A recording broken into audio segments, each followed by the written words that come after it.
अब दरअसल मतलब झंडे का सवाल है, तो ये मेरा कोई बिजनेस है, मेरा एक लगन है, मेरा एक शौक है, एक मेरा जज्बा है। ये बता कि हमारे पुरखों का भी देखे थे, हमारे फादर जो हैं उस टाइम तो आदमी बहुत कम लेते थे, छोटा मोटा ये लेते थे। अब फादर भी इस काम को स्टार्ट किया था, तो उन्होंने कहा कि देखो बेटा इसमें लगे रहना, तुम छोड़ना मत।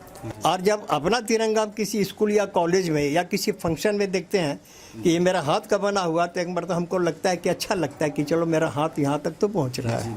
ये मेरी दिली खुशी होती है।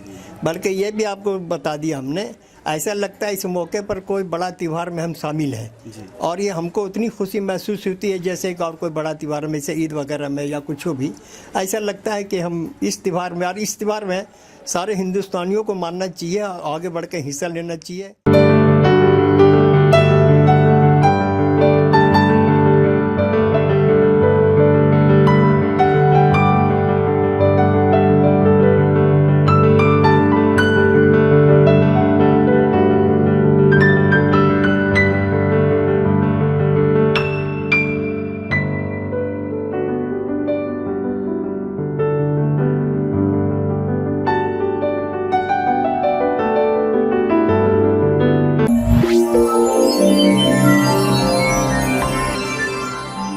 जोहार दोस्तों, द न्यूज़ मिर्ची में आप सभी का स्वागत है। मैं हूं आपके साथ सनी। देश आज़ादी का 75वां साल मना रहा है और इस उपलक्ष्य पर आज़ादी का अमृत महोत्सव पूरा देश मना रहा है। प्रधानमंत्री नरेंद्र मोदी ने भी 13 से 15 अगस्त तक देश के हर घर में तिरंगा फहराने का निर्देश दिया है। और आप तस्वीरों में देख लीजिए, मैं अपने सहयोगी से कहूँगा कि सबसे पहले वह हमारे बैकग्राउंड में और आसपास में जो तिरंगा है उसे वह दिखला दे। आप देख रहे होंगे कि यहाँ पे बहुत सारे तिरंगा है, बहुत सारे यहाँ पे तिरंगा है रखा हुआ। मतलब कि एक तैयारी जो है, कह सकते हैं कि वह शुरू हो चुकी है कि हर घर में तिरंगा फहराया जा सके। हमारे साथ में अब्दुल सत्तार चौधरी उपस्थित है, इनसे बात करेंगे और आपको इनके बारे में बता दें कि 42 वर्षों से अब्दुल चाचा तिरंगा बना रहे हैं। इनसे बात करते हैं कि 42 वर्षों से जब से बना रहे हैं, तो ये कार्य जो है इनसे पहले से भी ये चला करता था या फिर ये अभी से चल रहा है। चाचा आपका स्वागत है। मैं हूं अब्दुल सत्तार चौधरी और ये मैं 42 साल से काम कर रहा हूं।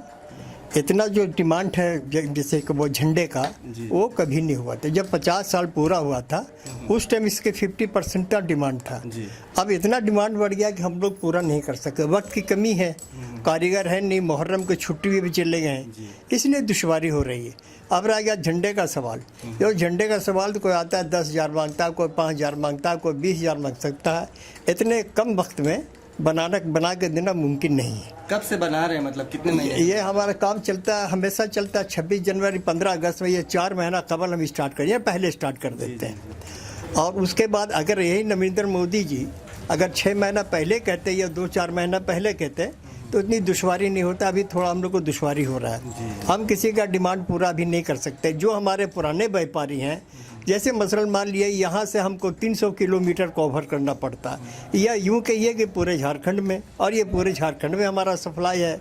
जैसे मसल मान लीजिए घाटो हुआ, लोहरदगा हुआ, सिमडेगा हुआ, चकलधरपुर हुआ, बानो हुआ, खुट्टी हुआ, लोहरदगा, इसमें मेरा माल सप्लाई जाता है। और परसेंटेज मेरा माल कुछ गुमला ज़िले में भी जाता है।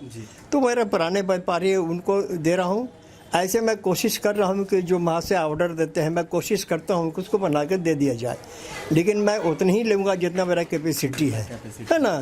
किसी को डीक में नहीं रखना है। अब दरअसल मतलब झंडे का सवाल है, तो ये मेरा कोई बिजनेस है, मेरा एक लगन है, मेरा एक शौक है, एक मेरा जज्बा है। और बिजनेस के लिए मेरे और भी रास्ते हैं, और ऊपर वाला दिया है। वैसे खाने की हमको कमी नहीं, 2 टाइम आराम से खा लेते हैं। अब रह गया झंडे का सवाल, तो ये मेरा रग रग में, मेरा खून में है। ये राष्ट्रीय झंडा या 26 जनवरी में ये मेरा दिली ख्वाहिश होती है, या हम चाहते हैं कि भाई हम कुछ काम करें, और इससे अच्छा हमको कोई काम लगता नहीं इस मौके पर। और इस मौके पर ऐसा लगता है कोई बड़ा सा त्यौहार है जिसमें हम भी शामिल होने जा रहे हैं। लोग हमारे साथ हैं, मीडिया हमारे साथ है, हम उनके साथ हैं। और ये मीडिया वाले की मेहरबानी जो हम तक चले आते हैं, और थोड़ा पब्लिसिटी भी हो जाता है, जो मेरी एक पहचान है। और मैं क्या कहूँ, तिरंगा अब्दुल जी राष्ट्रीय चिन्ह है, प्रतीक है, लोग इसे एक देशभक्ति की नज़र से देखते हैं और आप इसका यहाँ पे मैन्युफैक्चरिंग करते हैं, मतलब कैसा लगता है, ये फीलिंग कैसा है आपके लिए? आपको तो पहले ही बोल चुके हैं, ये मेरी दिली खुशी होती है। बल्कि ये भी आपको बता दिया हमने, ऐसा लगता है इस मौके पर कोई बड़ा त्यौहार में हम शामिल हैं और ये हमको उतनी खुशी महसूस होती है जैसे कि और कोई बड़ा त्यौहार में, जैसे ईद वगैरह में या कुछ भी। ऐसा लगता है कि हम इस त्यौहार में, और इस त्यौहार में सारे हिंदुस्तानियों को मानना चाहिए, आगे बढ़ के हिस्सा लेना चाहिए। रह गया झंडा का सवाल, मोदी जी बोले नहीं, ये मेरा हक हासिल होता है कि हर घर में या हर जगह हम तिरंगा फहराएं। और जब अपना तिरंगा आप किसी स्कूल या कॉलेज में या किसी फंक्शन में देखते हैं कि ये मेरा हाथ का बना हुआ, तो एक बार तो हमको लगता है कि अच्छा लगता है कि चलो मेरा हाथ यहाँ तक तो पहुँच रहा है। कब से ये सफ़र शुरू हुआ है आपके घर से? यह 42 साल पहले हुआ। कैसे मतलब लगा कि तिरंगा बनाना चाहिए? हाँ, ये बता कि हमारे पुरखों का भी देखे थे, हमारे फादर जो हैं उस टाइम तो आदमी बहुत कम लेते थे, छोटा मोटा ये लेते थे, और फादर भी इस काम को स्टार्ट किया था। तो उन्होंने कहा कि देखो बेटा, इसमें लगे रहता तुम छोड़ना मत। आज तुमको नहीं बेनिफिट है, तुमको 10 या 20 साल के बाद इसका बेनिफिट मिलेगा। और क्या फिट मिलेगा, मतलब कि इसी में है कि इज्जत है जी। इसलिए मैं इस काम को करता हूँ। आपकी उम्र कितनी हो रही होगी अब्दुल जी? हो गया 82 साल और 83 में चढ़ रहे हैं हम लोग। आज़ादी का 75वां वर्षगांठ हम लोग बना रहे हैं, मतलब आप आज़ादी के वक्त 7 से 8 साल के थे? जी बिल्कुल बिल्कुल। वो कैसा रहा करता था उस वक्त का एक माहौल, अगर आपको अगर कुछ याद हो, कुछ झलकियाँ? हाँ, हमारी उम्र करीब 8 साल की थी। ये भी याद है कि वो जो 47 में जो हुआ था, जो भी हुआ, तो उसमें एक घंटा कर्फ्यू लगा हुआ रहता था। कर्फ्यू में 1 घंटा की छूट होती थी। 1 घंटा में हम लोग, उस ज़माने में ये सब आइटम तो नहीं था, वो मिठाई का सिस्टम बहुत कम था। हाँ, उस टाइम गरीबी था हमारे हिंदुस्तान में। हम लोग चाय और बिस्किट या पापा खा लिया करते थे। जब 1 घंटा कर्फ्यू खुलता था, माँ बोलती थी जाओ बेटा थोड़ा सा पापा ले आओ, थोड़ा ये लाओ। ये सिलसिला ये सब हमको याद है, ये सारी चीज़ें याद है। तो उससे पहले से 6-7 साल आपने अंग्रेज़ों का भी यहाँ पे देखा है थोड़ा बहुत, तो क्या मतलब अंग्रेज़ वगैरह यहाँ पे कुछ होता था? इस क्षेत्र के बारे में थोड़ा बताएं, हिंदपीढ़ी का क्या रोल रहा करता था? देखिए, उस जमाने के बाद आपको पहले हम कह चुके, हमारी उम्र 8 साल की थी, उतनी घनी आबादी नहीं थी।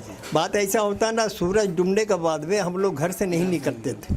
और जब जैसे रतन टाकी इस बार आते, तो जब हम लोग काम पीरियड सीखने जाते थे, तो जब हम लोग को करीब 6 बजे हम लोग दुकान से छुट्टी मिलता था, तो कोई बड़ा आदमी तलाश करते थे और उसके पीछे पीछे हम लोग जाते आते थे डर से। वो ज़माना और ये ज़माने काफ़ी डिफरेंस है। हमारे ज़माने, बचपन के ज़माने में मैन रोड का ज़मीन 100 रुपये कट्ठा कोई लेने को आमादा नहीं था। आज उसका इस डेट में 2 करोड़ का वैल्यूएशन हो गया। तो उस ज़माने के और ये ज़माने बाद के काफ़ी डिफरेंस था। हर घर तिरंगा का जो प्रधानमंत्री ने जो निर्देश दिया है कि आप सभी अपने घर पे तिरंगा लगाए, तो क्या सोचते हैं इसके बारे में, कैसा है ये योजना? बहुत अच्छी चीज़ है, लगाना भी चाहिए, मेरा एक हक है। और ये राष्ट्रीय झंडा हमारे लिए नहीं है, ये पूरे सब के लिए, हिंदू हो, मुसलमान, सिख, जो भी हो, सबका ये करना चाहिए और खुशी मनाना चाहिए। क्योंकि हम लोग बहुत मुश्किल से आज़ादी लिया है, अंग्रेज़ों से बहुत हम लोग छुटकारा मिला है। यही बहुत बड़ी बात है कि हम आज़ाद, अपने जहाँ जो भी हो, भला बुरा सब है, सब आपस में हम लोग रहते हैं मिल करके। और क्या चाहिए, हम किसी का कैद पे नहीं है, आज़ाद है। ठीक है। तो देखिए दोस्तों, ये थे हमारे साथ में अब्दुल सत्तार चौधरी जी। 42 वर्षों से ये तिरंगे का निर्माण कर रहे हैं और इस वर्ष हर घर तिरंगा जो निकाला गया है उसके वजह से काफ़ी डिमांड है, लेकिन कम समय होने की वजह से ये सारा डिमांड जो है वह पूरा भी नहीं कर पा रहे हैं। थोड़ा समय और मिलता तो शायद ये और भी ज़्यादा डिमांड्स जो था वह पूरा कर पाते। इनके पिता के समय से ही ये कार्य इस घर में चल रहा है। आप देखिए कि यहाँ पे अब्दुल जी बैठ करके सिलाई मशीन में तिरंगे की सिलाई करते हैं, साथ में उनकी धर्मपत्नी भी है, उनकी धर्मपत्नी भी यहाँ पे मदद करते हैं। घर के बच्चे भी है जो छोटे छोटे कार्यों में मदद कर देते हैं, धागा वगैरह काटने में सहयोग करते हैं इनका। और यह प्रक्रिया जो है वह वर्षों से चली आ रही है। हमारा यह आशा होगा अब्दुल जी से कि यह प्रक्रिया जो है इनके घर में हमेशा से चलते रहे और देशभक्ति की जो एक तरह से कहे तो जो भाषा जो है परिभाषित हो रही है हिंदपीढ़ी के इस क्षेत्र से, वह हमेशा आगे की ओर बढ़ती रहे और बहुत ही आगे जाए और समाज में एक मैसेज दे कि हर वर्ग के लोग, हर धर्म के लोग वह देशभक्त होते हैं। देशभक्ति वह अपने से बताई नहीं जाती है, वह देशभक्ति दिख जाती है जो आपके सामने में दिख रही है। इनका यह बिजनेस नहीं है, ये शौक से करते हैं। और देशभक्ति अगर आप शौक बना ले तो वह बहुत ही आगे जाएगी और बहुत ही काम की साबित होगी। ये थे हमारे साथ में आपके लिए सैयद सनी, सहयोगी साहिल के साथ।